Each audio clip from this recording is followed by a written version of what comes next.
holatlari yo'q, faqat klapanda birinchi stependagi nedostatочность bor ekan.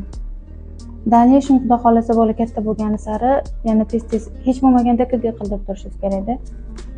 A tak echo qildirsangiz undan ham yaxshi. Qanchalik darajada regurgitatsiyasi ko'tarilishini kuzatib boriladi.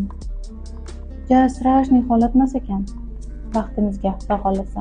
Lekin shuni hisobga olingki, har bir homiladorligingiz oshgani sari yurakka nagruzka kuchayib ketaveradi-da.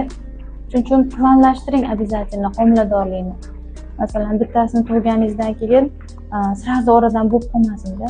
Yuragingizga nagruzka ko'payib ketsa, o'zingiz qiynalib qolasiz. Даже 9 oygacha yetkazmasdan olish tavsiya qilib qolishadi keyin. Hozircha yomon emas. Birinchi homila bilan deyarli hech kim qiynalmaydi, to'g'risini aytsam. Xuddi hammanikidek oddiy kechadi, lekin ikkinchi, uchinchilaringizda agar